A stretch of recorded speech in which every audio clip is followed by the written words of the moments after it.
This is the Paul McGuire Report. I'm Paul McGuire. On today's program, we're going to give you a prophetic emergency alert overview about what's happening in terms of Bible prophecy, what's really happening in America and around the world. And the reason I say what's really happening in America and around the world is there are two sources of media. There is truthful media and there is propaganda, lying media. And I want to start off on that.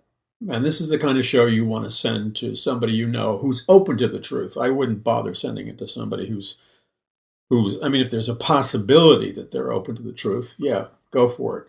But some people, they don't want to know. Okay, they have made the decision to shut down, and they will stay shut down probably until either the Lord, they have an encounter with Jesus that's so overwhelming that their eyes get opened. It's always a possibility. That's why we always have to pray for people. Number two is they get knocked off their high horse when a bunch of problems hit them like an avalanche in life, and then they cry out to God. Many of us know what that's like. I hated Christians, by the way, before I accepted Christ. I was raised, as you know, as an atheist in a very liberal New York City home. Couldn't stand Christians, couldn't stand Christianity. And look what I'm doing today. I love the Lord. And I'm preaching the gospel of Jesus Christ. And they used to call me, when I first arrived at the campus of the University of Missouri, I had hair down to my belt buckle and stuff, and I was wild and crazy from New York, and they were wild and crazy too, actually. But I hated Christians. I would rip them to shreds in debate classes. And this is not something I'm proud of, I'm really not. The tragedy is that one particular situation was in debate class where you're supposed to, you do these little mock debates. You make a presentation, and then the students in the classroom will challenge you in like a debate setting, and you can choose any subject. Well, these two girls, they meant well. And they wanted to defend Christianity. I don't remember exactly what aspect. I'm sure it had to do with the fact that Jesus Christ was God. And the sad thing was, and I felt bad for this, but the sad thing was they were not even close to being intellectually prepared to give a solid defense for why they believed in Jesus. So I, took them apart in debate. It had nothing to do with male, female. I mean, everybody's equal, right, in a debate setting. And they couldn't defend their faith. And the tragedy was they were right and I was wrong. They knew the truth and I didn't know the truth. So they should have won the debate. Thank God I got saved. I didn't feel particularly good about that after I got saved. Before I got saved, of course, that was different. But we live in a world right now that's it is hurtling with lightning speed. I mean, it's moving fast. And we have two sources of information: false sources of information, accurate, truthful sources of information. And there is a war. Don't kid yourself. There is an all-out war for your mind, the minds of your loved ones. There is an all-out war for the heart and minds of this nation and the hearts and minds of the people in the world. It is a war. And if you don't think it's a war, then you're hiding in some Eskimo hut up there in Alaska somewhere. And that's not a disparaging remark against Eskimos. It's just saying, you're out of touch. You don't know what's going on. And the other side plays dirty. So we have, I don't like to make generalizations. Not every news site that's alternative is legitimate. Okay, there's a lot of really crazy ones out there with no integrity. But by the way, most of those are plants. They're not, there's these conspiracy websites and prophecy websites that are like alarmingly false. But guess what? they're not really done being, those websites are really not being put up by true Christians. They're being put up by people who want to destroy the credibility of Christians. The same with the conspiracy websites. And they do it through computers now. So there are thousands and thousands and thousands of, oh, that's an understatement. I'd say there are hundreds of thousands, if not more. It could be millions, who knows, of disinformation sites. This started with great acceleration about 6 months ago. I mean, now there's, if you want to look up conspiracy theory on Google, it'll take you right to either Paranoia magazine or something ridiculous like that. Now, the very title of that website is a giveaway that it's a false front. It's to ridicule conspiracy theories. Google didn't used to do that, but now Google's always been in the propaganda business, but now it's like they sold their soul. And the same with YouTube, and the same with Facebook, and the same with the so-called mainstream media. It's propaganda, it's lies.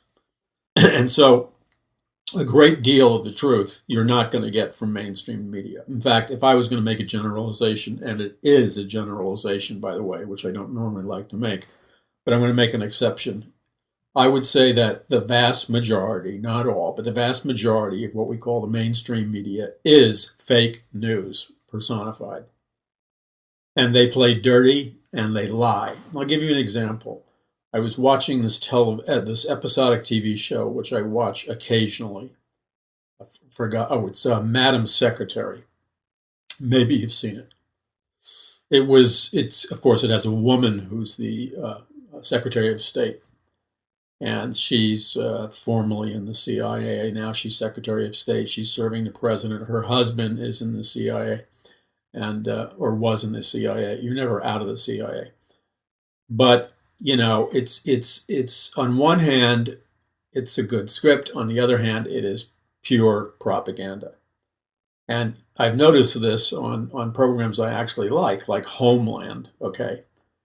Homeland has a whole thing now with a very emotionally charged conspiracy theory, right-wing television, radio, talk show host who obviously, even though the guy has a British accent and a beard, it's an attempt for Homeland to attack and discredit and minimize Alex Jones. Okay, it's a hit piece on Alex Jones. Now, what's weird is that the television executives and the globalists who finance them, it's the Alex Jones audience, by the way, and I'm not here to defend Alex Jones, but it's his audience that would probably be among the top 10% of potential viewers for Homeland. They would have an interest in Homeland because in many respects, Homeland is conservative. Yeah, they don't think anything about insulting their audience, and so they go after Alex Jones by having a fictional Alex Jones character. And this is like a common theme now in all kinds of media. So in Madam Secretary, the whole message, and I wanted to barf. Okay, I wanted to get the airplane barf bag and barf in it, really, because I can't take it. It's just so in your face. Give me a break. Just your hands are dripping with propaganda, and I want to puke. I mean, just how stupid do you think your audience is? Well, some of them are stupid, but there's a lot that aren't stupid, such as you, such as me, and such as others. So the point is that the whole purpose for this Madam Secretary episode, which they're caught with an embarrassing paradox, which they refuse to admit, because their role model, their hero, was Hillary Clinton. And this has nothing to do with partisan politics. It's simply an observation. So it's kind of hard to build their character, who was a female, who's Secretary of State, was modeled after Hillary Clinton.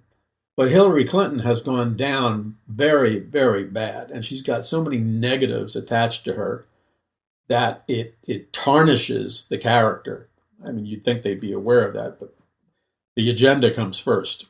So anyway, the entire subplot, or in fact the plot of the program, Madam Secretary, was to attack fake news. Now, what did they define as fake news? Not the people who really produce fake news, which is mainstream media. It was all it was all an in-your-face attack on legitimate alternative news media that gives you the truth. And it was all to puff up and sell you the lie, big time lie, that mainstream media, the people with the money that are owned by the globalists, are telling you the truth. So what it really was a call for censorship. It was a setup to call for censorship, because that's what they want. They want to censor alternative news media and allow the lies of the mainstream media to be perpetuated. Because the mainstream media is controlled totally by globalists who own their corporations. They are dishonest. Now that I've said that, it's hard to arrive at truth. So you have to be selective in your choice of alternative media websites, but there's a lot of them with integrity. Far more integrity than the mainstream media. So I look on today's news. This is Drudge. Vegas confusion. Guard shot before massacre. Why did killer stop? And law enforcement says, well, the shooter allegedly shot a hotel guard 6 minutes before he went on his rampage, shooting everybody. Now, according to this law enforcement officer, this changes the entire timeline of the shooting and asks all sorts of questions, which the media hasn't disclosed yet. But if this report is true, which it appears to be an accurate report, that somebody shot the hotel security guy, whether it was the shooter or not, I mean, we'll find out. But the point is, it changes the entire timeline. So certain things that have been said can no longer be true because the timeline has changed. See, so if they're mapping out a projected scenario of what happened with the shooter, it's like putting together a puzzle piece. Now that they know a hotel guard was shot, it changes the puzzle piece. And you can't infer any more out of that than what there is at the moment. But I would venture to say you're going to see a continual series of reports coming out. This is not the end of things coming out, new supposed truths coming out, lies coming out. This story is going to change multiple times. And even after it's supposedly settled, no matter how the official account goes down, there's going to be questions, just like there is in every one of these events. There's all these unanswered questions. And so the question is, in my opinion, which is one the mainstream media, of course, avoids like the plague. Well, the mainstream media avoids any in-depth whatever like the plague. What caused this guy, Paddock, to have a complete personality change? Okay, that's the real question. And so far, unless he was radicalized, which means, in my opinion, brainwashed by radical Islam or radical ISIS group or something like that, or went through some other kind of brainwashing process, he clearly went through a brainwashing process. Okay, I mean, how it happened, I don't know. I can only wildly speculate, and that's just wildly speculate. I don't buy for a minute he was taking 2 Valiums a day, and that caused him to go on a shooting spree. I don't care if there were 1,000 psychiatrists lined up to say that. I don't buy it, because that would explain if somebody's shooting somebody in a fit of rage in a bar or driving down the street or whatever. Okay, your inhibitions are lowered, as the psychiatrists say, like if you had a couple of drinks, and some people are angry drunks and they let out their anger. Okay, so I can buy the fact that he lets out his rage and shoots somebody or a bunch of people, but I can't buy the fact that he's on Valium and he methodically plans a military-style operation that had to take months to plan. Can't buy it at all.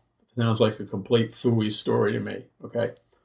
So something caused his personality to change.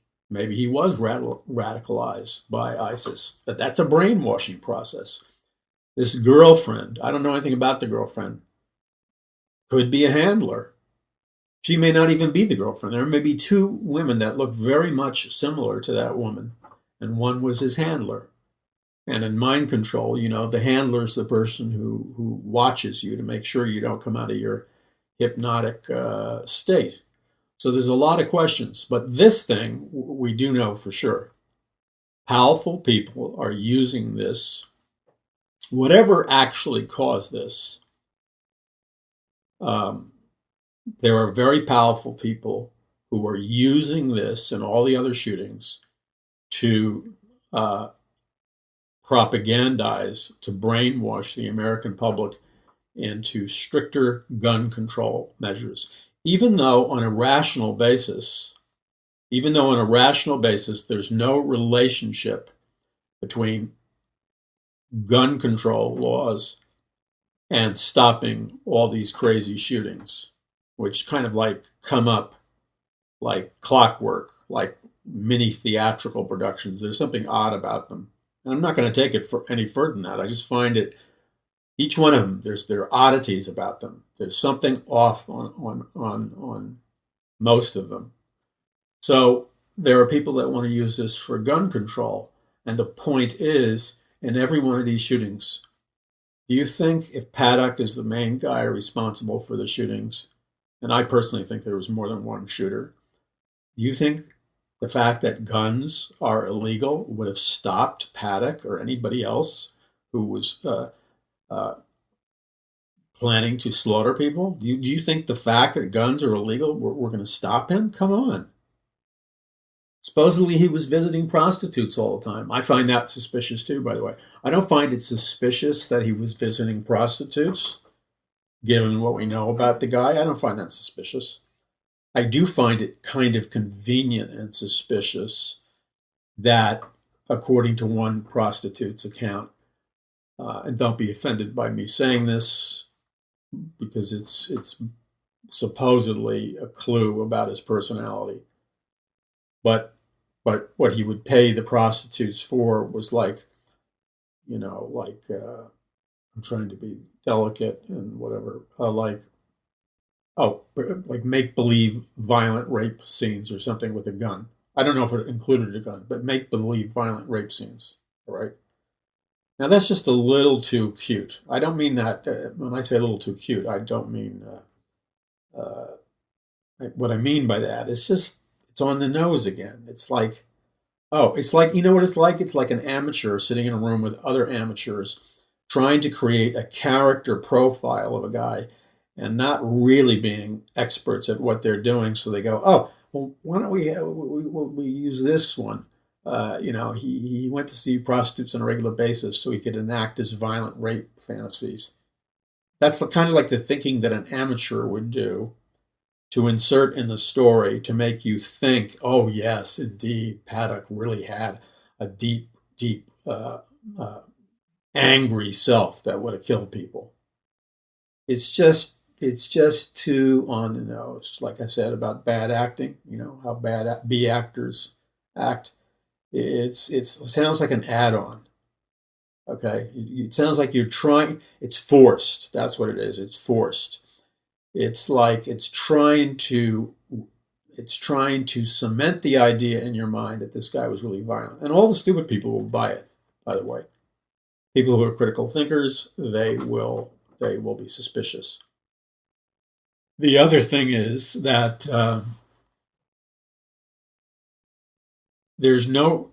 from a psychological perspective, there's not necessarily any cause and effect relationship between a guy who hires hookers to enact, quote, violent rape fantasies, okay, and a guy who's capable of a mass slaughter like the one that he's being accused of doing all by himself. To the novice, to somebody who's untrained, oh yes, it would be a symptom of a pathological character. A guy who would do the rape fantasies that are violent would certainly, in the amateur psychologist's mind, they would conclude, well, then that's a clue that he could do the mass shooting. No, it's not. No, it's not. To an amateur, it appears that there's a cause and effect relationship, but not necessarily. One thing has nothing to do with the other, because one would have been anger or violence towards women over something, and there's men with sick pathologies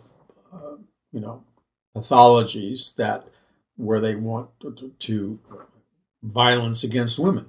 Well, having a psychological problem of violence against women does not translate to, in terms of anybody who knows what they're talking about in psychology, it doesn't translate to violence against a mass of people that fit the demographic of a country music, patriotic, rah-rah pro-America crowd. They're two different issues. But you see, if you got a bunch of amateurs coming up with the fake profile, you know what? It'll work for most Americans. It'll work. They'll buy it. But in the real world of psychological analysis, it doesn't translate unless you just get some paid-for psychiatrist who'll say anything. Okay, so that is a very dangerous situation because there are powerful forces that want to use all this as a pretense to take away the guns from the American people. But let's remember something. All of these criminals who do the mass shootings, all of these criminals who do shootings, period, all these people who have guns and are shooting cops, etc., let's remember something. Just because a gun is illegal, that's not going to prevent them. Marijuana is illegal. People are buying it like crazy. Prostitution's illegal. People are going to prostitutes. I mean, since when does making it illegal prevent criminals and crazy people from buying what they want? It doesn't.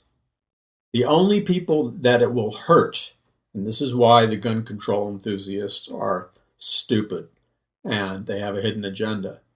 The only people that get hurt by gun control are the law-abiding, peaceful people who are honest, because they would abide by the rules and they wouldn't want to break the law.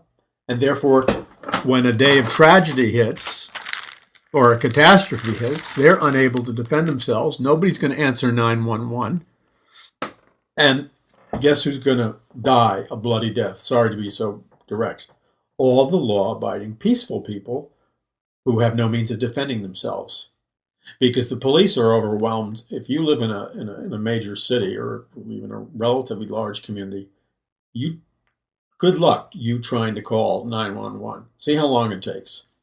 I mean, I remember living up in the Hollywood Hills, and there were gunshots going off behind my house, somewhere behind my house. I don't know where. Was it up the road a bit? I have no idea. There were gunshots. So I called 911 to tell them there's a series of gunshots going off, which is weird in that area. I mean, people just don't shoot off guns unless they're killing somebody or something. So I called 911, and this is what the lady asked me. She said, "Is anybody killed? Is anybody dying?" I mean, I'm calling 911 to alert the police that guns are going off. You would think that would be enough in a city to like LA to get the police out there, okay? And I'm asked, well, has anybody died? Has anybody been murdered? I said, I don't know. I'm in my house and I have no intention of going in the direction of the gunfire to find out if somebody was shot or murdered. They weren't going to send anybody unless I had actual information that somebody was shot or murdered or wounded. Well, that's after the fact. So don't count on 911 getting to your house on time to save you. And if there's a big thing, like any tragedy or big event goes down, the police are going to be flooded with requests. And what about elderly people who don't have the physical strength to protect themselves. What about single women, single mothers? These are the people who are going to get hurt the most. So all these liberals, especially in Hollywood and in politics, who are such total hypocrites because they have, if they're famous and they're affluent, they all have security teams. People who shoot off their mouths the loudest in the media about gun control, whether they're politicians or whether they're celebrities, they have teams. Teams. I don't know, 3 people, 6 people, 10 people, 12 people. It depends how wealthy and famous they are. And what they usually are is ex-military, highly trained security teams that are armed, heavily armed to the teeth to protect them. They have the highest level technology in alarm systems and gates and everything else. And all the people who are making any money at all in politics or in entrepreneurship and CEOs of even smaller companies and stuff that are making big bucks, or never mind the celebrities, the media celebrities, never mind the news celebrities and the journalist celebrities that preach to you about gun control.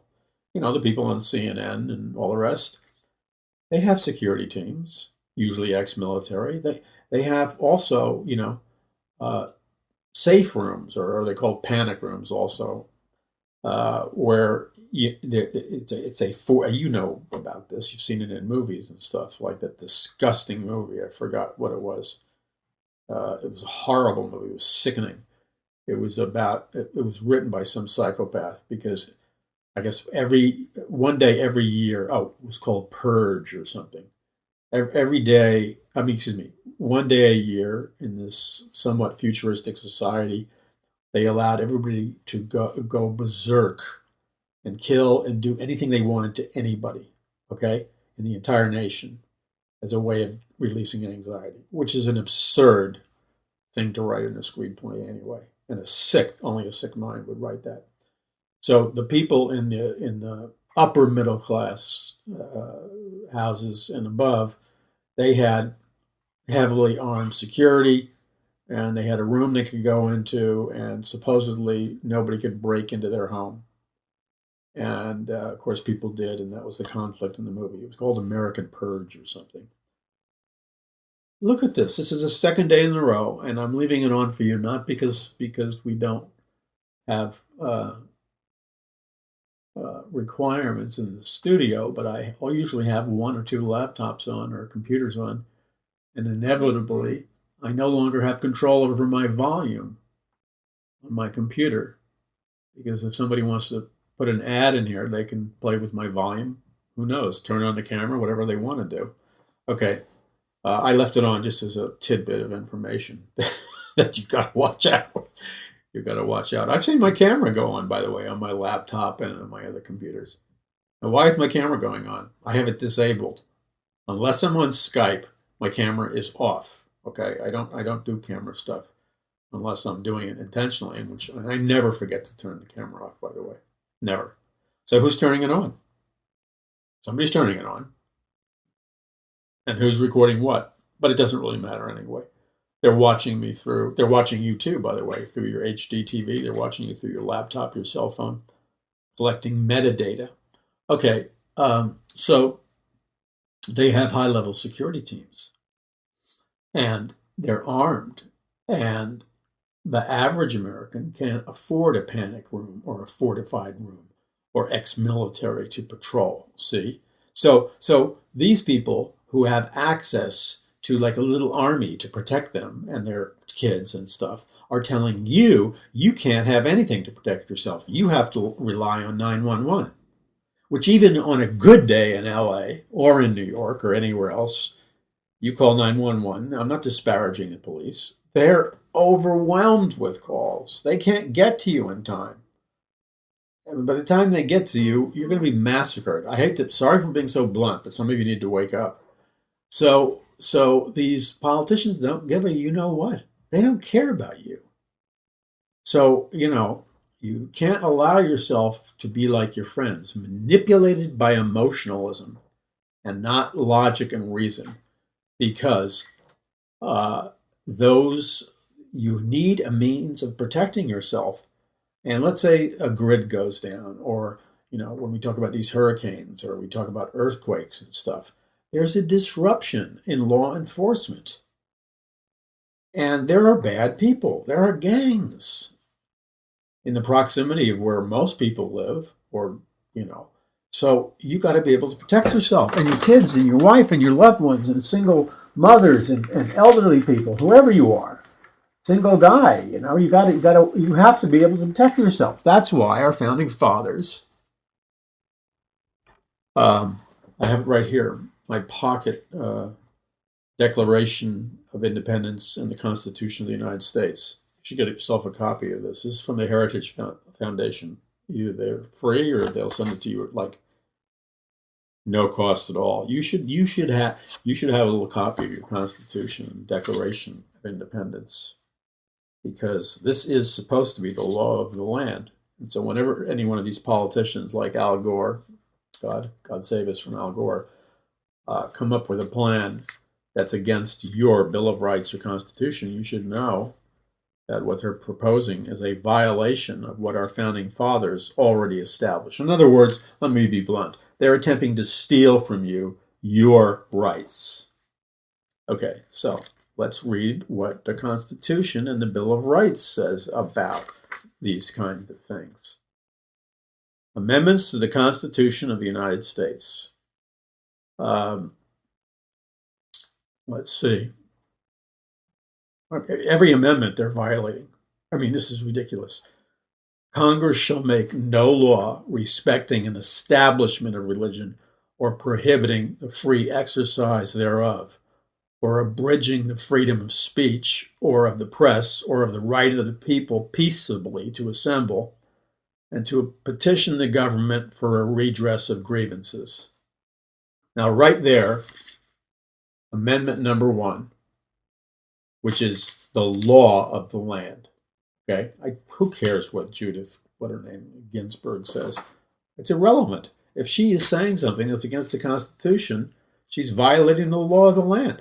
The founding fathers didn't say you get to wear a robe, sit in a room with a gavel, and just because you have a consensus among yourself, because somebody appointed you for political reasons to be a Supreme Court justice, your job is to enforce and protect the law of the land, not change it. You don't have that right. You gave yourself the right. That's called tyranny, by the way. Okay, so Congress shall make no law respecting an establishment of religion or prohibiting the free exercise thereof. What that means, and you take George Soros and all the liberal activist groups, and you take the mainstream media, speaking of fake news,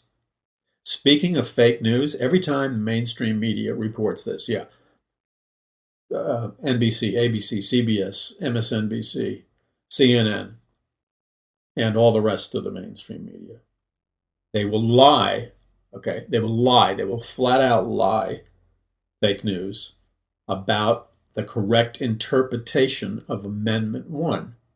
I've seen Tom Brokaw lie. I've seen Dan Rather lie. I've seen them all lie. It says Congress shall make no law respecting an establishment of religion. They twist that to mean that Congress can't make any laws that promote religion. That's not what it says. You understand? They take it out of context. And the way you know what it means is that you have to you examine the amendment, this is Amendment number 1 in the Constitution. You examine the amendment within the context of all the historical writings of the founding fathers that were written at the same time, which shed light on the correct meaning of that phrase, Congress shall make no law respecting an establishment of religion. And you discover that it does not mean Congress shall make no law promoting religion. That's not what it means.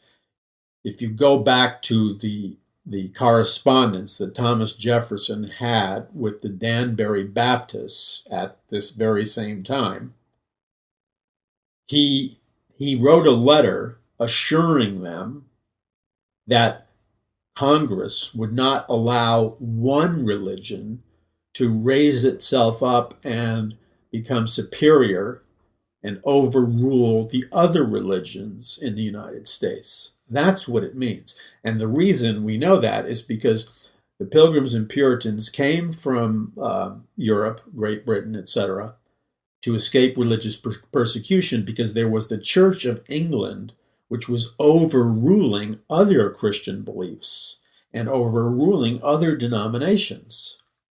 Okay, Catholicism has tried to do that numerous times. And so this was a reassurance to the Danbury Baptists that the government would not allow one religion to raise itself up and be supreme over the other religions. It was never intended to mean Congress should negate and not promote religion. It was simply to mean Congress should never empower one religion to be in control over the other ones. It was a check and balance. That's the correct way of interpreting this. But you will never hear the correct way of interpreting this from the mainstream media because they lie. They want to stamp out religion. This is nothing to do with stamping out religion. And then they neglect the second part of the amendment. First, it says Congress shall make no law respecting an establishment of religion. We define that. Or prohibiting the free exercise thereof.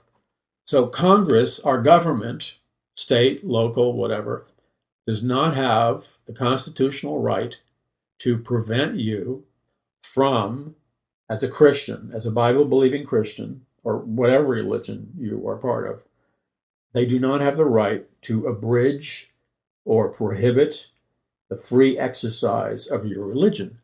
So no matter what your religion tells you to do, unless it's something, like violence or whatever, and we do have some religions in America, the extremist branches, which say the way you get into heaven is committing jihad, which means you slaughter all non-believers. But that's their religion. It's in the Quran. And people will tell me it's not in their religion. Look, I hate to say to you, wake up and smell the coffee.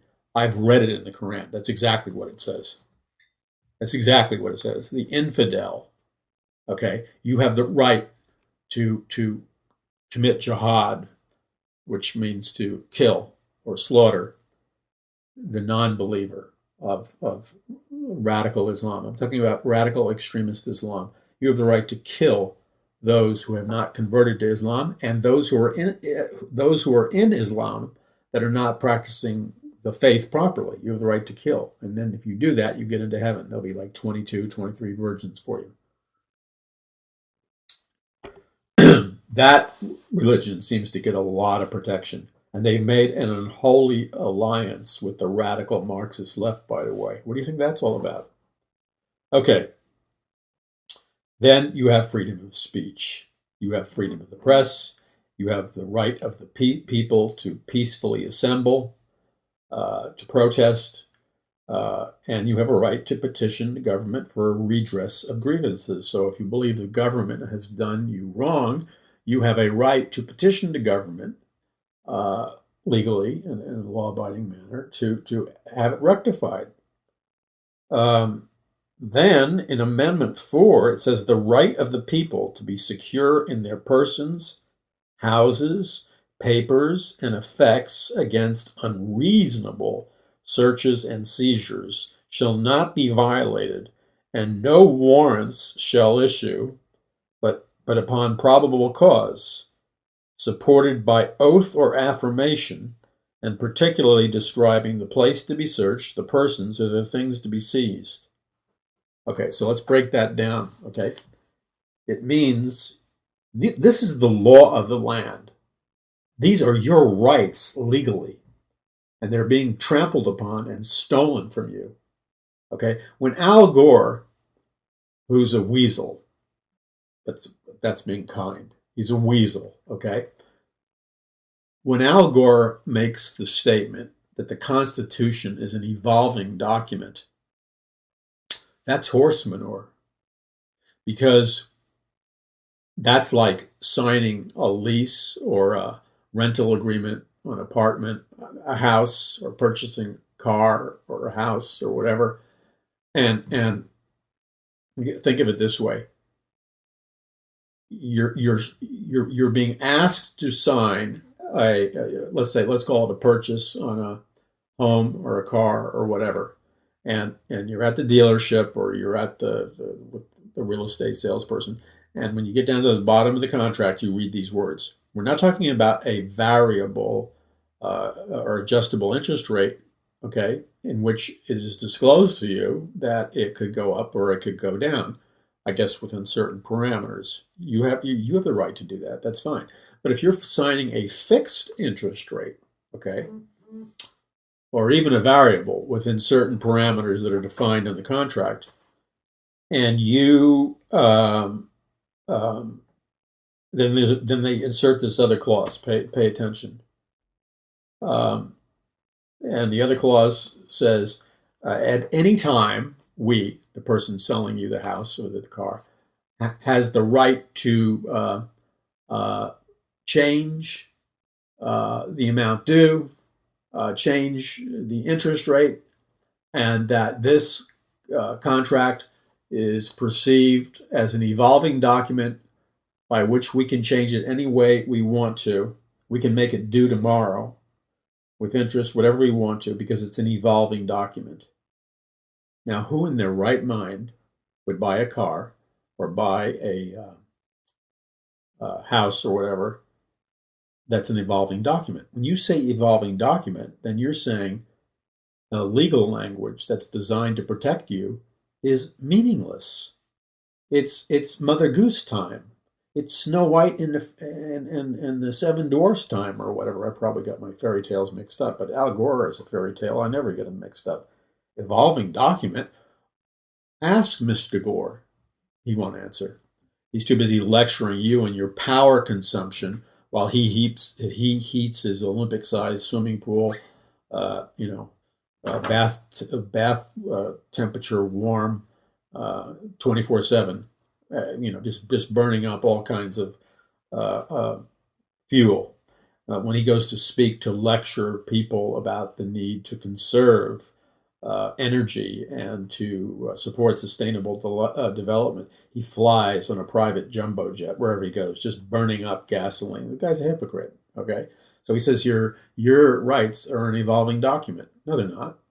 He's lying to you. He needs to be held accountable for it. He should be challenged by the media.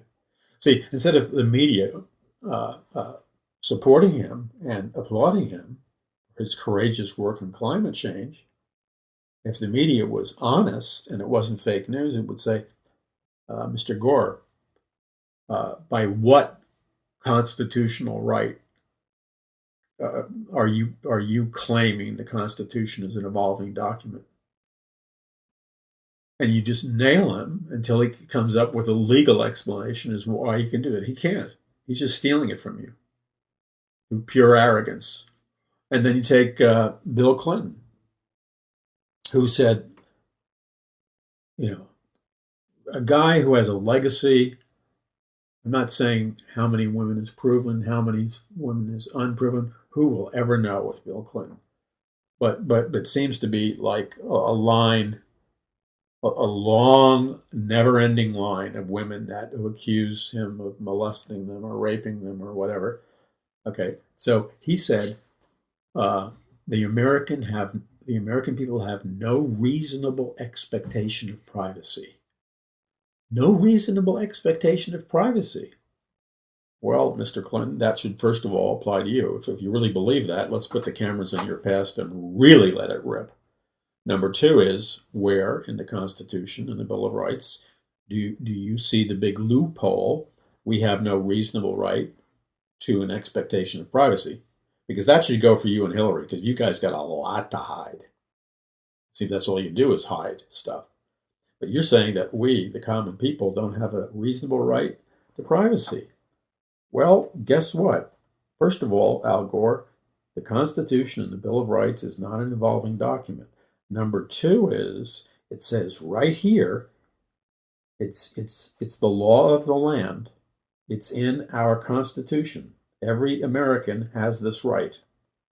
It says, the right of the people to be secure in their persons, houses, papers, and effects against unreasonable searches and seizures shall not be violated. No warrants shall issue.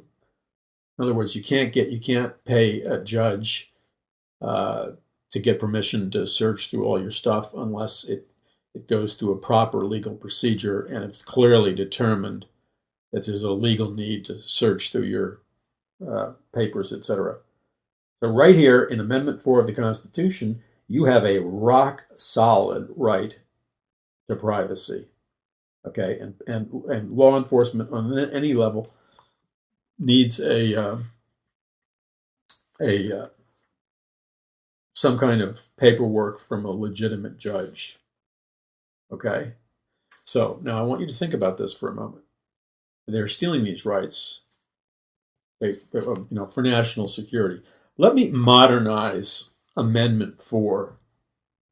The right of the people to be secure in their persons, houses, papers, and effects, and computers, and cell phones, and surveillance devices in their televisions, and surveillance devices on their cell phones, and all their electronic equipment, and their internet records, and their Google search records, and the photographs that are taken on them from Google Earth search. And we could go on and on about all the internet and social media and surveillance that's going on illegally against people electronically as they collect metadata and deny it, but they keep getting caught with the metadata, okay? Amendment 4 says all of that is illegal. All of that electronic surveillance and spying is illegal. And just going through your papers is illegal. Going through your emails is illegal, but they go through your emails. So you never see the mainstream media standing up for your rights. And then you see your rights attacked through propaganda written into screenplays. So the primary message of this Madam Secretary was to promote the need to destroy alternative media, which is doing what I'm doing, bring to you attention to the truth. See, there's a war. You know what this is? This is the war on truth. It's a war on religion. It's a war on preaching the gospel. And it's the elite using their power to usurp, to make you a slave. That's what it really is. And you may think, well, Paul, that's just, come on, that's inflammatory language. You're overstating it. You're overstating it, Paul. You're being dramatic. Am I being dramatic or am I being truthful? That's the real question. Is what I just said dramatic or truthful? I would suggest to you that what I said was understated. So it was not dramatic. It was truthful, but I understated the entire thing.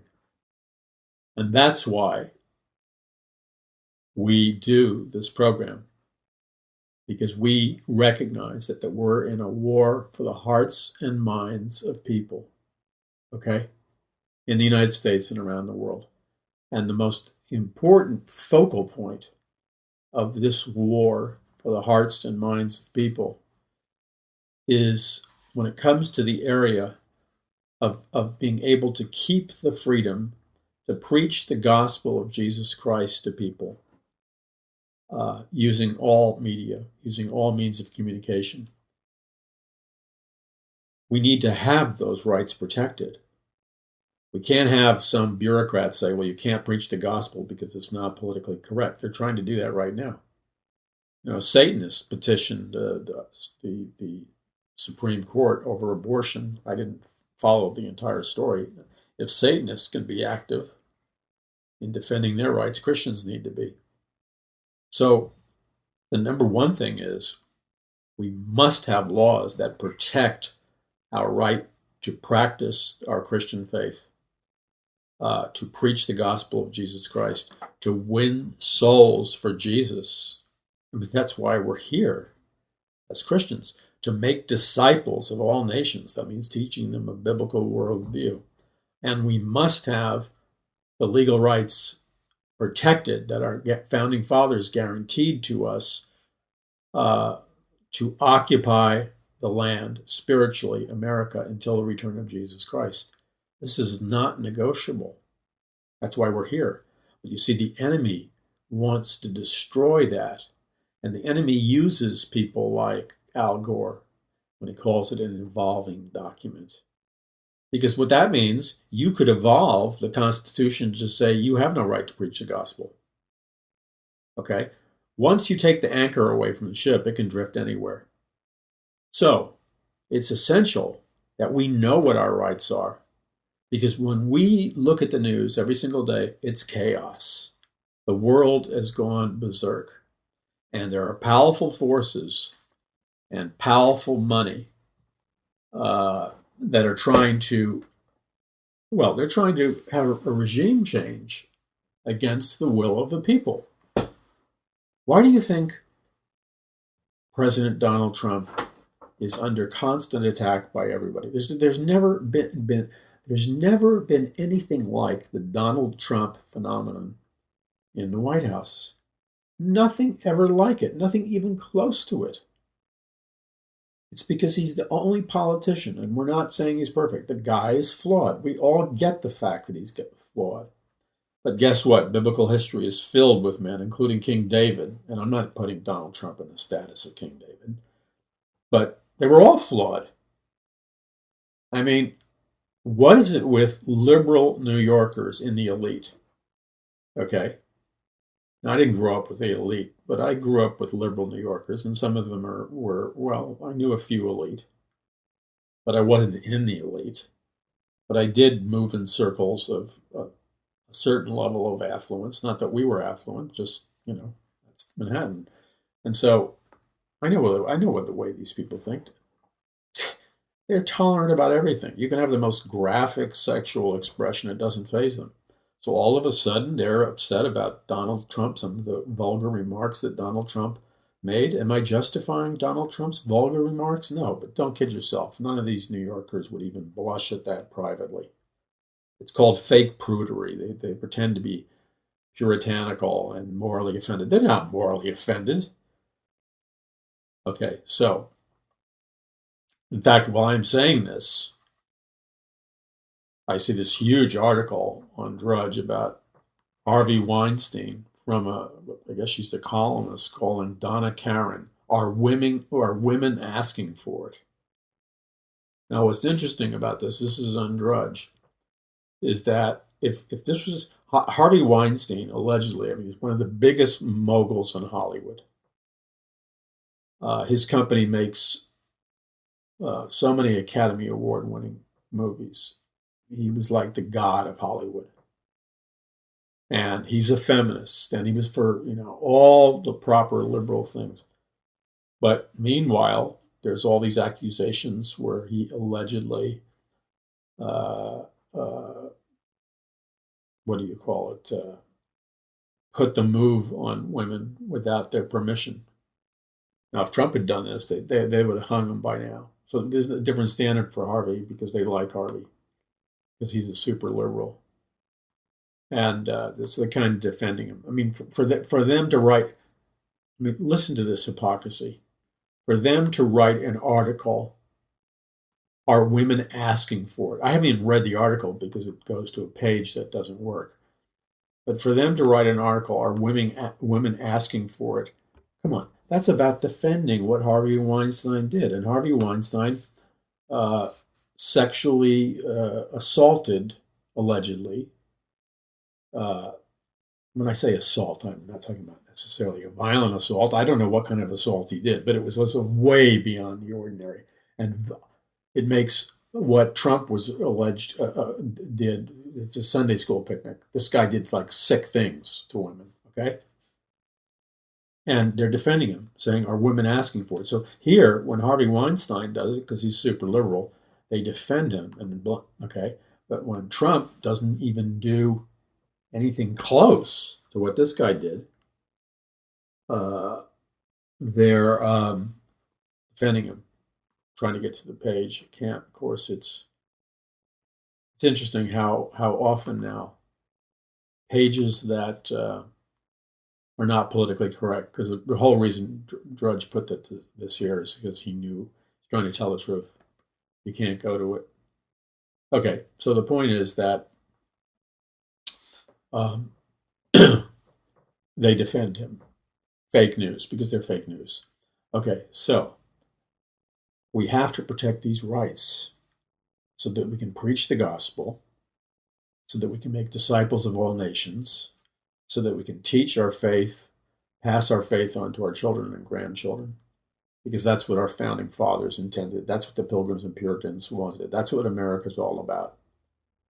And the media, along with powerful, radical billionaires who have no love for America, their agenda is to destroy America. You realize that, don't you? That some of these gigantic, very, very wealthy billionaires that finance all these radical activist groups, they're not for free speech and freedom in an open society like they claim.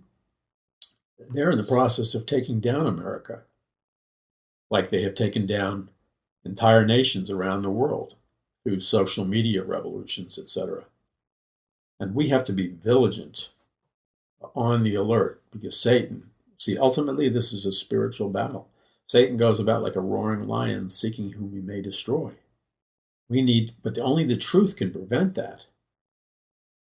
So already they're coming up with supposedly truth that there was a second shooter.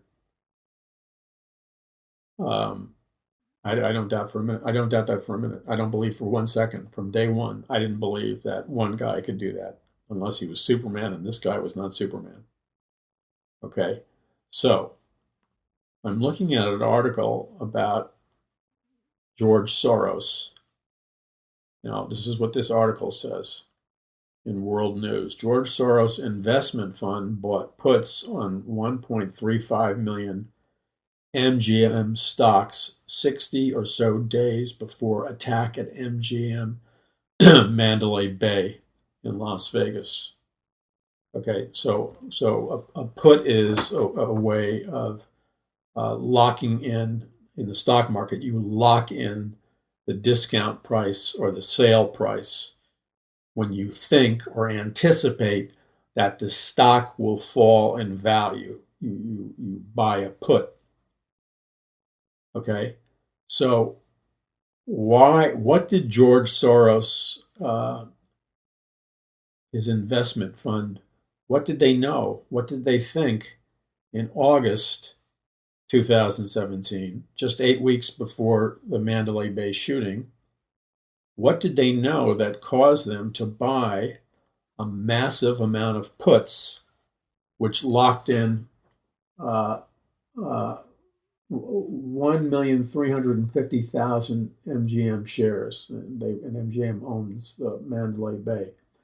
How is it that Soros knew that there was going to be a crash in the price? Because you wouldn't buy a put unless there was going to be a crash in the price. So this doesn't prove anything conclusively, but it raises a question. Why did he buy puts? What did he know? Because there was no reason for the Mandalay. There was no reason for the Mandalay Bay stock to go down. See, there was no reason for it. This event caused it to go down. And I have read, I don't have it in front of me, but apparently the owner of the Mandalay Bay, and I forgot who it was, but I read one story, which was apparently reputable, that the owner of the Mandalay Bay Resort sold a massive amount of his stocks. I think it was in MGM, because I believe MGM owns Mandalay Bay. He sold. Did he sell out? He got rid of his stocks, his ownership stocks in his own corporation. He sold them. All of them, or a huge percentage of them at least. Now, why would he mysteriously, what did he know 6 weeks before this event that caused him to sell, the owner of the Mandalay Bay, what to cause him to sell his stocks? When you do that and you have inside information, that's called insider trading. It's against the law and you can get thrown in prison for it. It's conspicuous. In the same way, when the 911 trade towers went down, the owner or the company that owned, no, the owner that owned the 911 trades towers, he sold his stock. I don't remember the timeline, but it was in a conspicuous zone that he sold his stocks. Just conveniently before the trade towers crashed and his investment would have been worthless. These are all conspicuous. They're not conclusive proof, but they're the kind of stink that begins to develop when something rotten has happened. They don't prove anything conclusively at this point. There would have to be further investigation, but they certainly ask questions. So back to this environment. Now, there are people who are very powerful in this nation who are willing. They want to see guns taken away, and this is why. And I'm not a gun nut, okay, but I do believe in our Constitution. And the one thing you will never hear mentioned, okay, it's the ultimately censored. School children are deliberately not taught it. Well, they're not taught the Constitution and Bill of Rights anyway, because people who are Marxists and communists and radical humanists do not want our children to know what our Constitution and Bill of Rights teaches, because it guarantees a lot of freedoms that the United Nations bill, or whatever they call it, on human rights, and the European Union bill on human rights, they don't contain anywhere near the amount of freedoms. They're not even comparable. There's so many loopholes in UN rights. UN Declaration of Universal Rights, European Union Declaration of Universal Human Rights. Those are not rights. Those are not even evolving to documents. Those are documents that have giant holes at the bottom of a bucket that leak intentionally. Okay, so let's look at the real reason. Well, no, we'll do that in a moment. What they never will tell children, it'll never be in a TV show. It's always hidden, always hidden. And that is the primary reason for certain of these rights. But right now, my major concern is we must have the opportunity, we must have the doors open to communicate the gospel without people saying, well, that's not politically correct, we're going to make it illegal. We must have our laws protected for us to practice our Christian faith, to disciple the nations, to occupy the land until he comes. That has to be protected, and we have to fight for that in a law-abiding, peaceful way. So that means we have to educate the common American, whether he's a Christian or not. We have to educate young people. We can't count on the media doing it because they won't do it. They're going to do the opposite. They're being brainwashed. What this is, ultimately, it's a battle for the hearts and souls of mankind. But there are powerful people like the Illuminati, that's not a fictional organization, the globalist and occult elite, that's not fictional, that do not want children's minds exposed to the Bible, to the saving message of Jesus Christ, to Bible prophecy. They don't want people to know that. And so we have to go around them with alternative media. That's why here at Paul McGuire Ministries in Paradise Mountain Church, we've devoted ourselves, we've committed ourselves to completing our television broadcast facilities and producing television of this radio program, the Paul McGuire Report, videos and broadcasting television broadcast quality programs and videos on Christian networks, live streaming them all over the internet, live streaming the Paradise Mountain Church services, especially the prophecy teaching, live streaming this program, and really hitting it in both the video sense, which means video studio, and in substantially enhancing our social media. so we can communicate with images and pictures and graphs and stuff that will grab people's attention. That's how we can win the battle for the hearts and minds of people. So that's my mission. That's what God has called me to do. And I'm asking you, look, I don't need to explain to you the urgency of the hour. You already know the urgency of the hour. Just look on the news every week.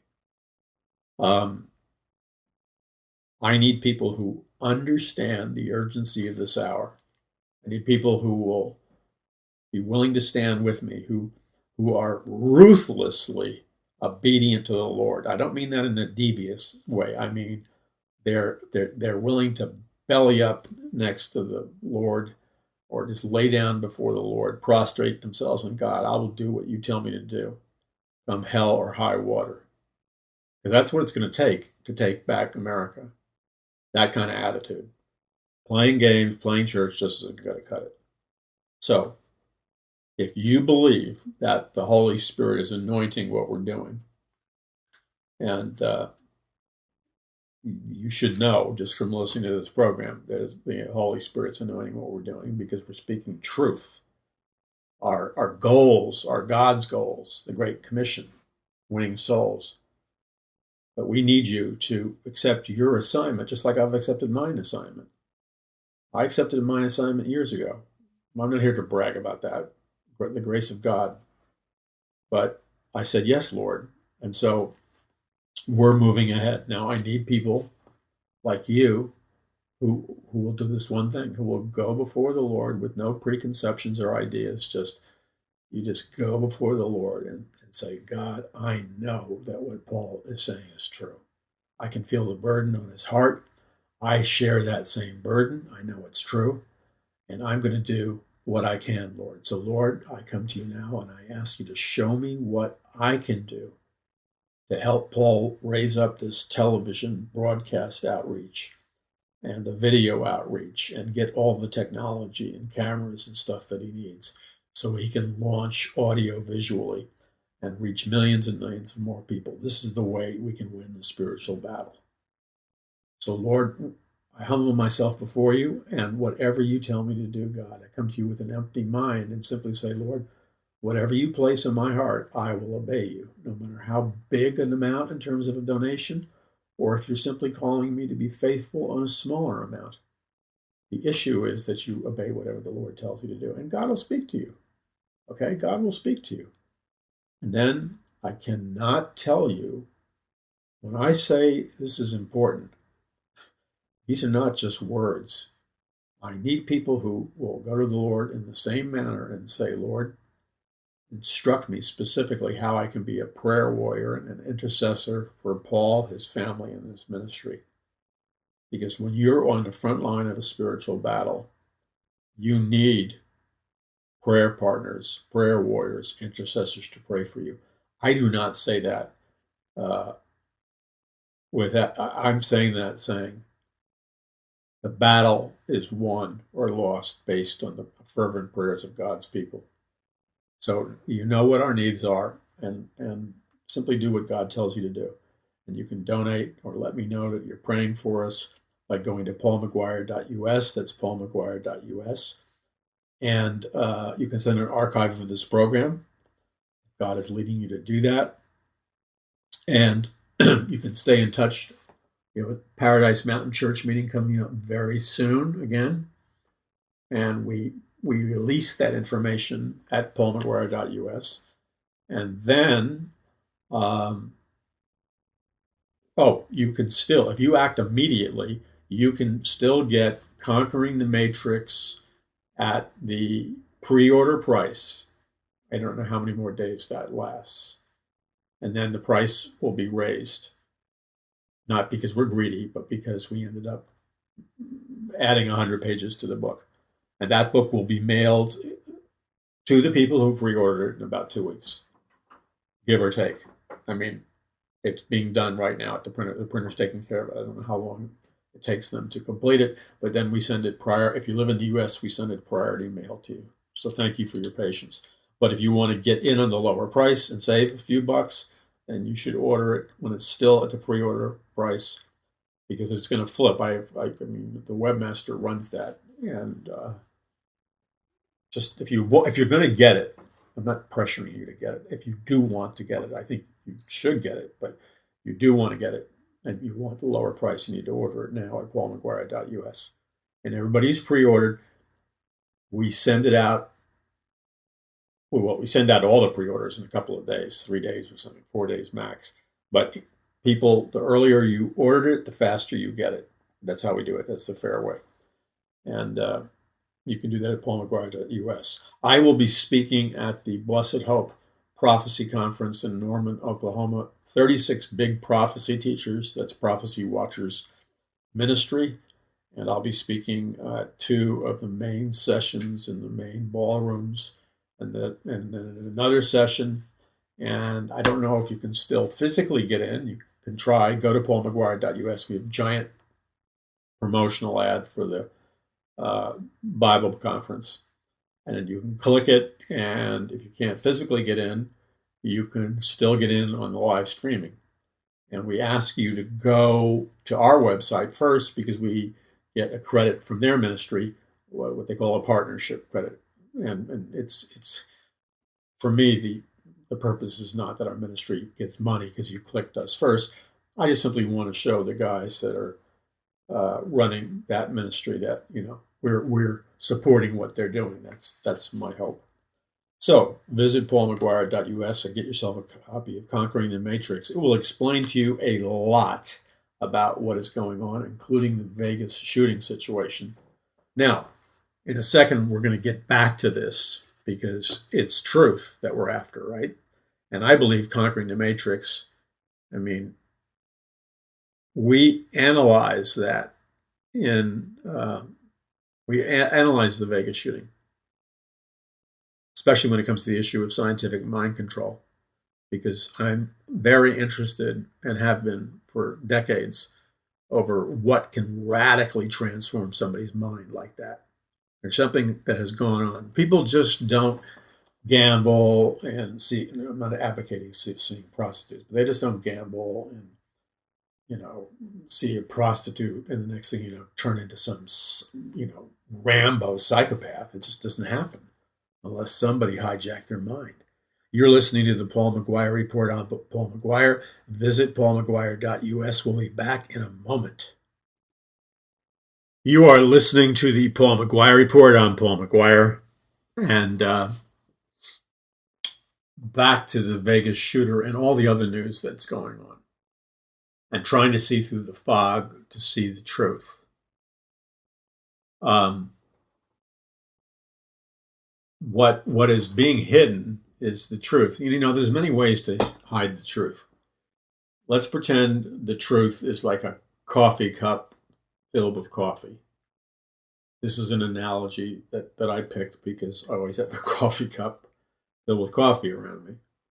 Okay, so let's just pretend for the sake of argument that the truth is a coffee cup filled with coffee.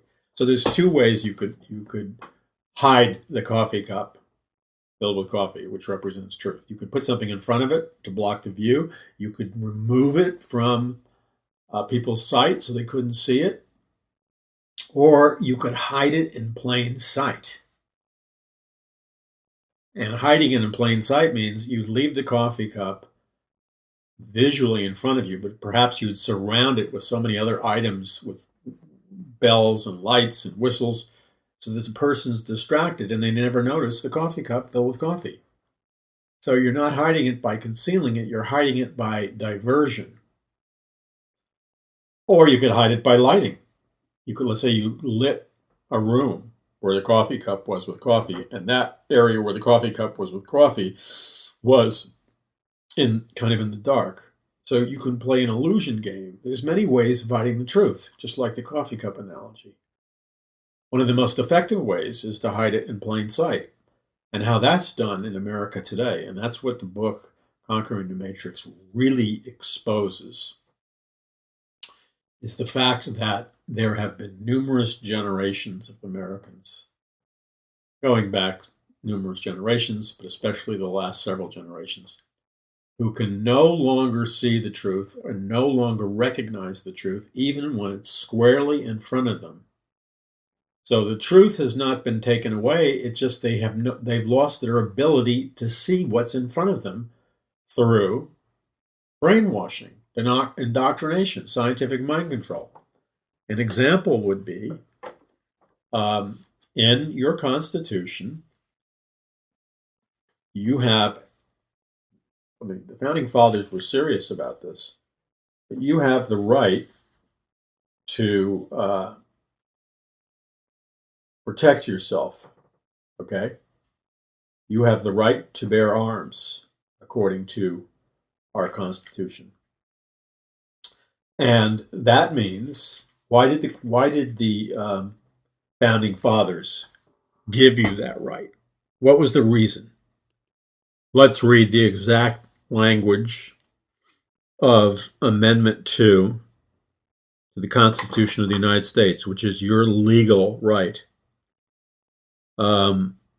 It says, the right of the people to keep and bear arms shall not be infringed. And prior to that, it says, a well-regulated militia being necessary to the security of a free state, the right of the people to keep and bear arms shall not be infringed. So every law that takes away your right to own guns is an infringement. It's a violation of the Constitution. Now, what you will never hear in the educational system and the media, because they're lying and they're instruments of propaganda, indoctrination, and brainwashing, is this. The primary reason that the Founding Fathers made sure, this was a biggie, it wasn't a peripheral issue, that the right of the people to keep and bear arms shall not be infringed. The intent of the Founding Fathers was not first and foremost to give you the right to protect yourself from rapists and burglars and intruders and nuts. That's part of it. But the number one reason was that the Founding Fathers, in their wisdom, understood that if the people of the United States were unarmed, then they would be unable to resist tyranny and totalitarianism.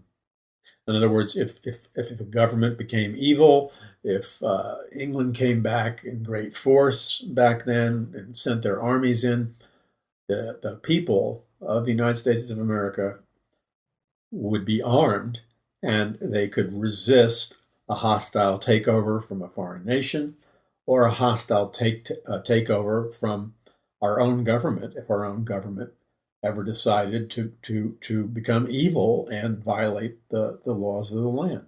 So the primary reason for the right of the people to keep and bear arms was as a protective mechanism against a dictatorship, a police state, totalitarianism, and an authoritarian government. That's the real reason, you see. It's the others are important, but they're secondary. So when you have all these people, liberals and others, who want to take away your rights, what they're really doing, whether they realize it or not, and many of the ones that are bankrolling it do realize it, is they don't want you armed because they fully intend at some point in time in their dark plans to conduct what you would call a hostile takeover of our government. Okay? And they don't want you to be able to resist that. Those people who are hardcore communists or hardcore Marxists or whatever, do you think that that's not their agenda? Of course it's their agenda. Now, let's look at how this plays out in history. You'll never, ever see the mainstream media tell the truth about this, including all those shows like Madam Secretary and whatever, where her husband is not only a theologian who works for the CIA, but he's some kind of constitutional expert. Strangely absent from his mouth, and strangely absent from the female who plays Madam Secretary's mouth, are things like the reason why we have the Second Amendment right to bear arms. See, they very eloquently discuss agendas that fit in with their ideology and very cleverly neglect to mention the truth. So therefore, they're fake news, they're propaganda. So let's look at the historical facts, which should be discussed regularly. If our media was honest and had integrity and wasn't simply an instrument of propaganda, it would do this on a regular basis, because that's providing a good service to the people of the United States of America. In every totalitarian regime, in every big brother state, in every police state, in every dictatorship, like Adolf Hitler's Nazi Germany, the Russian Communist Revolution, which started out as the Bolshevik Revolution in 1917, the revolution in Communist China with Chairman Mao, the revolution in North Korea that was communist, the revolution in Venezuela that was communist, and on and on and on. They all had a similar historic fact that all occurred right before the dictator took over, right before the totalitarian regime enforced the police state. Guess what happened? Without exception, with mathematical precision, before the takeover by the dictatorial regime. Something happened in every one of these nations. And that was, if the people had guns to begin with, there was a massive roundup of the guns, and there was massive gun control regulations. So here's the historical formula, and it's mathematically 100%. There's no deviation from it. It always happens. Before tyranny, this always happens. Before totalitarianism, this always happened. The reason you never hear about it in the media is because they are fake news. Okay, so the formula is, first you take away the guns of the people, incrementally, or due to some kind of pretense. And by the way, according to Lenin and Stalin and the biggest, most ruthless communist dictators they openly said this.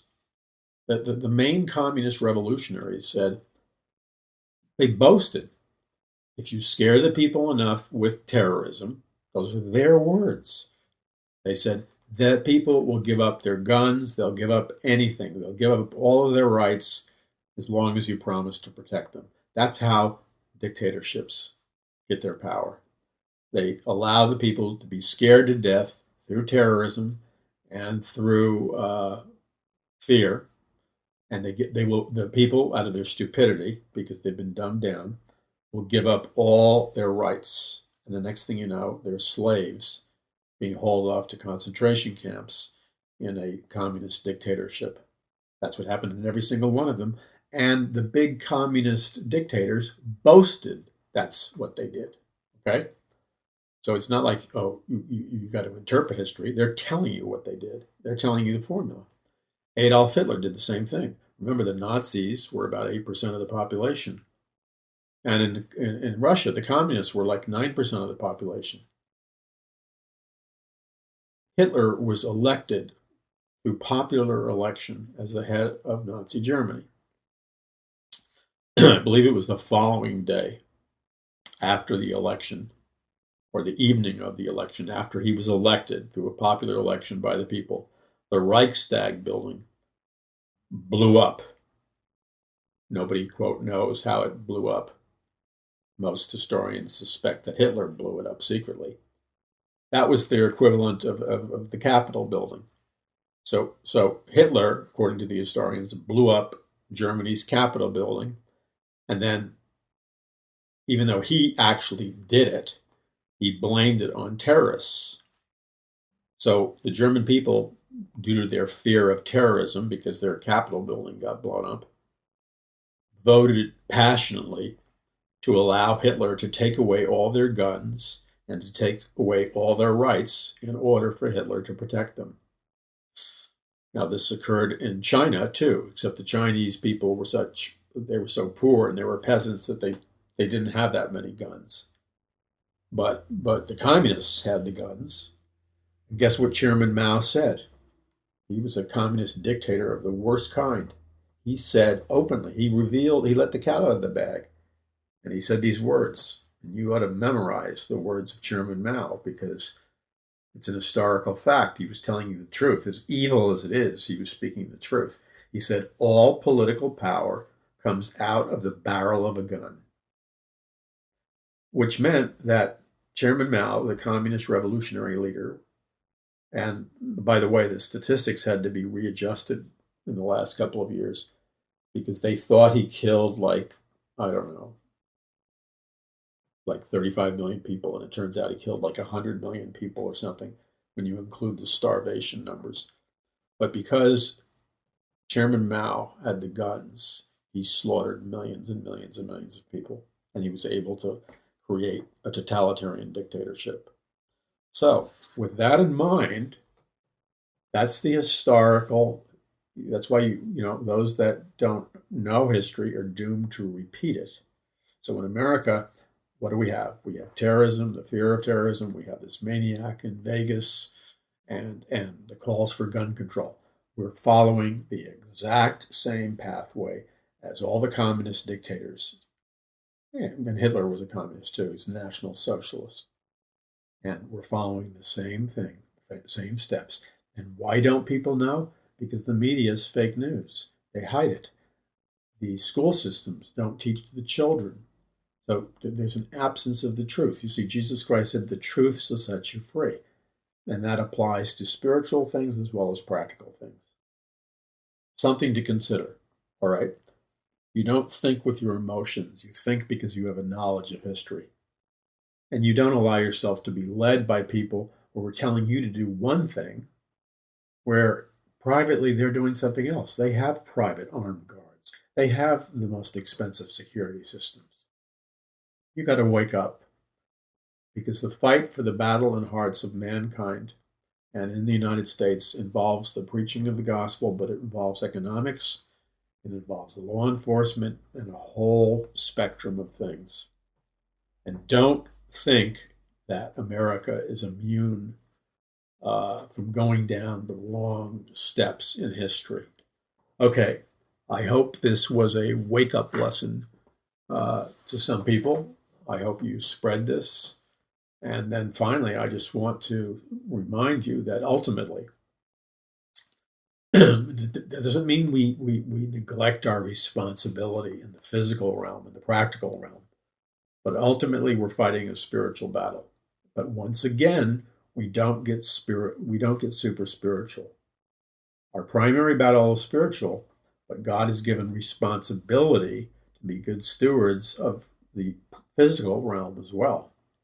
So the Apostle Paul says, for our fight is not against flesh and blood. That means it's not against people, ultimately.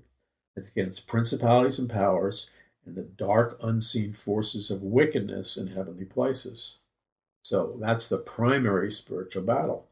As such, if we as the body of Christ and we as Christians who are born again, who have the Holy Spirit inside us, we have to pray for all of our elected officials. We have to pray for all those in power and authority above us. We have to pray for the Democrats and the Republicans. We have to pray for law enforcement, the intelligence agencies. We have to pray for every sphere of power in America, even the media, which we may not like. We need to pray for them, because that is our primary spiritual weapon, the power of prayer. God can send revival. God can save key people. God can turn the tide. The most powerful weapon the body of Christ has, that the church has in America, will never be things like flesh and blood. It's not guns. It's not even the ballot box and voting. The most powerful weapon that the church has is spiritual weapons. It's the power of praying and fasting and intercession. Again, that doesn't mean we don't take care of practical physical things. But in terms of priorities, the battle in the spiritual realm is the most powerful. If God's people were truly praying, truly fasting, and truly seeking God, these other things would begin to take care of themselves. The church, it will never, I just want to share this with you on this program. The church will never be victorious if it is looking to use the world's weapons or the world's money or the world's methods of power to accomplish what God wants us to accomplish. We will always be second fiddle. We will always be in an inferior position if we're tempted to use worldly methods to accomplish a spiritual mission. We will never really succeed. Again, we don't neglect our responsibility. It's a simultaneous stewardship. It's stewardship over the physical realm, the practical realm, but a first order of business is taking care of the spiritual realm, fasting, praying, repenting, and obeying God. I can't tell you how many people I run into who say, well, I can't pray for so-and-so. I can't pray for this person or that person. And it's because they don't agree with their politics, or they think that this person is evil or whatever, or this person isn't in their political party or whatever. Well, you have to rightly divide the word of truth. There's nowhere in the Bible where you're commanded to pray only for those who agree with you. What kind of nonsense is that? You're to pray for all those in authority. God doesn't say you're supposed to only pray for those politicians and people you like. You pray for everybody, and then you allow God to be God.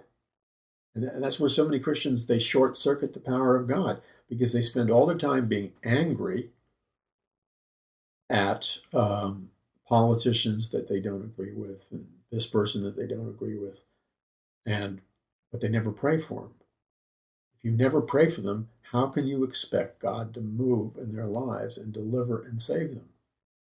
If there was real prayer being offered up regarding people that many Christians criticize, guess what? You'd see a certain percentage coming to Christ, doing the right thing. Okay, that is how we ultimately triumph. And finally, and this isn't a wishy-washy cop-out, never underestimate the power of agape love. You see, it's very easy as Christians to get caught up in this world spirit of militancy and fleshly energy. You would be surprised about how much you could accomplish when you genuinely make yourself available to the move of the Holy Spirit in your heart, and you allow the Spirit of God to move through you, not because you're faking it, but because the Holy Spirit is moving through you, and you actually, when you have these one-to-one encounters with people, you have to use wisdom, but you actually love them in the Lord. I'm not talking about faking it. You better off hiding. But if the Spirit of God has taken control of your heart, and you can look in the eyes of somebody who doesn't trust you or whatever, and you can truly love them. I mean, I've seen cement walls melt. Something to think about. You're listening to the Paul McGuire Report. I'm Paul McGuire, and thank you for listening. Spread this message, and if God is leading you to stand with us and become a partner in prayer, or if God is leading you to partner with us in your donations and contributions, then visit paulmcguire.us. God bless you, and remember, Jesus is Lord. Your brother in Christ, Paul McGuire.